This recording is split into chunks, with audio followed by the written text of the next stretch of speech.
கண் திருஷ்டி படாமல் இருக்கணும் அப்படின்னு பார்த்தீங்கன்னா, வீட்டு வாசலில் வந்து மாவிலை தோரணம் அப்படிங்கிறது கட்டுவாங்க சில வீடுகளில். இப்போ நீங்கள் அது கிரக தோஷத்திற்கு அது பரிகாரமாக இருக்குமானா இருக்கும். அந்த மாவிலை அப்படிங்கிறது கண் திருஷ்டியை நீக்கக்கூடிய ஒரு தன்மை, அதாவது துர்சக்திகள்லேருந்து நம்மளை பாதுகாக்கக்கூடிய தன்மை அப்படிங்கிறது அந்த மாவிலை தோரணத்துக்கு இருக்குது. சில பெண்கள் வந்து ரொம்ப அழகாக இருப்பாங்க, வெளியில் எங்கேயாட்டி போயிட்டு வந்துன்னா கண் திருஷ்டி ஆயிடுச்சு, கை வலிக்குது கால் வலிக்குதுன்னு சொல்லுவாங்க. முன்னாடி பாட்டி தாத்தா என்ன சொல்லுவாங்கன்னா, கையில் வந்து கண்ணாடி வளையல் போட்டுக்கோன்னு சொல்லுவாங்க, நெத்தியில் வந்து பொட்டு வச்சுக்கோ, சந்தனம் வச்சுக்கோ, விபூதி வச்சுக்கோன்னு சொல்லுவாங்க. அதே மாதிரி தலையில் வந்து பூ வச்சுக்கோங்கன்னு சொல்லுவாங்க. எதற்காக சொல்கிறாங்க?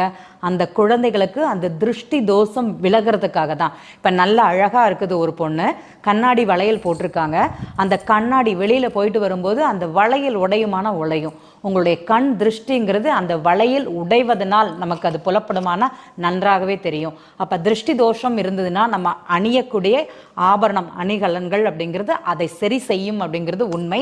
கண் திருஷ்டியை போக்குவது ஆண்களாக இருந்தாலும் சரி பெண்களாக இருந்தாலும் சரி அவர்களுக்குரிய அந்த ட்ரெடிஷ்னலாக அந்த உபயோக பொருட்களை பயன்படுத்தினாலே போதும் அப்படிங்கிறது உண்மை.